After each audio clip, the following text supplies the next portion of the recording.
Hey guys, I'm Kristen Howerton from Rage Against the Minivan. And I'm Sarah from Whirl. And we are here to talk about Downton Abbey. Episode 2. Okay. Edith. Well, I mean, Edith. So sad.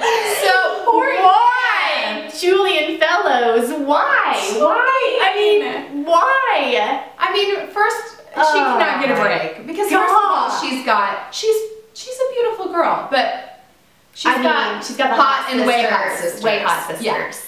So poor Edith. Like at the beginning of the episode when she's like, something in the house is finally about me. I know, and she's so excited and they're getting all the flowers, but I mean she looked so pretty in that dress. She was so pretty. That dress was beautiful. I actually liked her dress better than Mary's wedding dress. Yeah. She looked so pretty. She looked so pretty. It's more modern, I think. Yes. She just looked, God, she was so gorgeous. And you know when they're taking the pictures of the three sisters? Yes, I loved it. Oh, love it. What is up Mary's ass? I mean, really? I mean, did you hear when Mary said that? You know, when she said, I know we haven't been friends, and we probably won't be. I know we won't be in the future, but I wish you luck today. Or they have been so awful to each other. They're so as sisters. I don't get it. I mean, there was Edith tried to ruin Mary. Well, that's true. It's not just Mary. I mean, Edith, they both are totally bitchy. They are. But I just thought it was so funny, like standing in front of there, like, I know we haven't gotten along, and I know we won't in the future. I know. But I wish you well on this day. But gosh, man, why at the altar? Why? Strawlin. I mean, Strawlin. Pick another time. At the altar, in front of people. Everybody. I felt nauseously uncomfortable. I felt so uncomfortable. Oh, yeah. Can you imagine? Like, what's the deal? What was it? I mean, I know everybody's in his ear about this is, you know, you're too old, you got the bum arm or whatever, but how, I mean, just why did he do it right then? I felt so bad. Oh, okay, God. first of all, Edith. Tell her first. Second of all, pull her aside. Just to tell her that in front of that entire audience of people. And then the Dowager leaps up. He's right, honey. I know. Just let it go. God, I love you, Dowager, but that was like just line. pipe down Violet. Although she has the best quips, but still pipe down. Okay, well, all of this jilted at the altar aside though, what's your opinion? I mean, do you think that she should have married him, or do you think that this was the best for her? I don't know. It's a really good question. I mean, he seemed like a really lovely man, I thought. Yeah. You know? I agree. I think he would have treated her well. She obviously was really in love with him. So I feel like it was a good match, besides, you know, the ridiculous reasons the rest of the family had for her not marrying him. But I feel like it was a good match too. And I mean, I still don't feel like her father's reaction was completely, you know, historically accurate. Because if you think of women at the time, they're about to lose their home. Right. They have no money to bequeath to her later. So she's completely dependent on a man. True. So I think that it was a good match. I don't know why her father was against it. If I were her father, I'd be like, yeah, take whatever. Take it. That, you know, so that you're not like out on the street. Right. Like poor Ethel. Yeah. Like women were so dependent. So he was a solution for her. I know. I mean, I guess Mr. Fellows might have something. Who knows?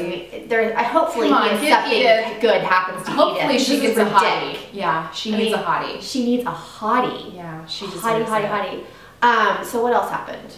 Well, okay, so we have the resolution. Mrs. Hughes does not have cancer. No. But it was so cute watching Mr. Carson's get so upset. And then at the end when he found out the way he was singing, he was when he's polishing. I don't know what he was singing. Polishing the silver. Because he's so happy. Carson's my favorite. I know. I love him so much. He's a doll. I want him in my family. I know. Even though he's super judgy, but he's totally judgy, but it's in a sweet way. It's lovable. It's just old-fashioned, lovable, judgy. But they're all kind of judgy. Okay, so. But think of it. Okay, so I thought it was so interesting though, when she had to go to when she ended up talking to Cora. And Cora said, you know, we'll kind of take care of you and you can live here.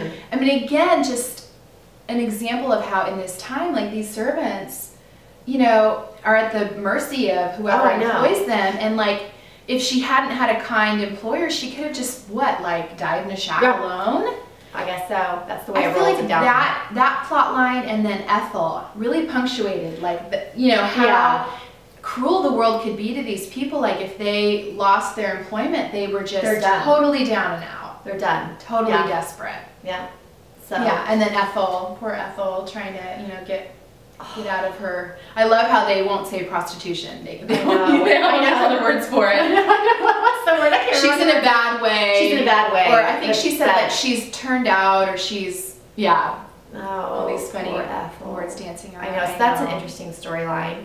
And then, of course, they've still got the Bates prison shenanigans still, which I mean, whatever. I'm Time to over use the it. bathroom. Just check those emails. And I still don't. I mean, somebody help us out. What does the prisoner have against Bates? Why is he trying to? They're just mean prisoners, I guess. You know, but why? I know. What did Bates do to him? I don't get it. I know. And then this lady that she seriously, I just get it resolved. Get it resolved. We're just get together, Anna Bates. Like hook it up. Yeah. We're sick of the prison. Yes.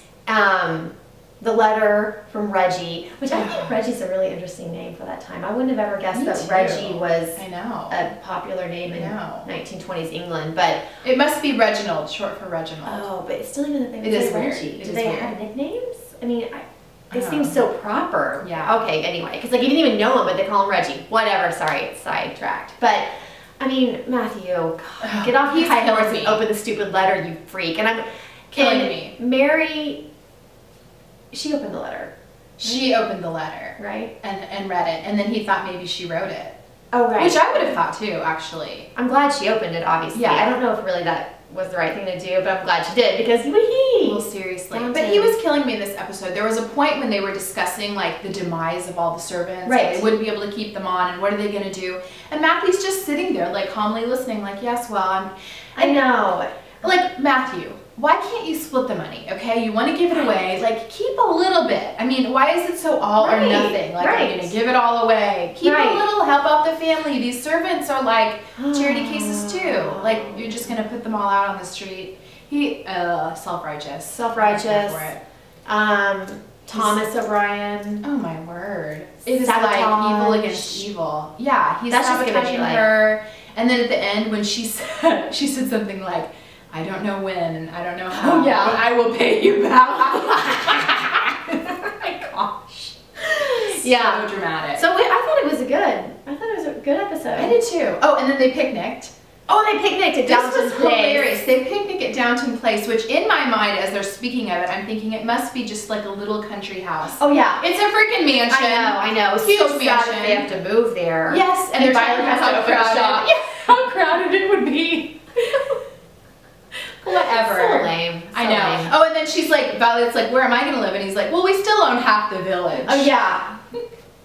So devastating for them. But now they don't. You know, everything's gonna be fine. Yeah. Everything's good. So it's good. Yeah. I like this one. I mean, do too. It was a good episode. Except for poor Edith. I mean, Edith. Give her a break. We feel so bad for Edith that my daughter just named her baby Edith. Baby doll. How does she know about this? Well, I told her. She goes, I said, what do you want to name her? And she said, you know, she's like, I don't know. I'm like, why don't you name her Edith? I love it. Okay, so Lady Edith's in our house now because someone has to love her. I love you, not obsessed Edith, at all. I'm sorry. Oh, no. Not at all.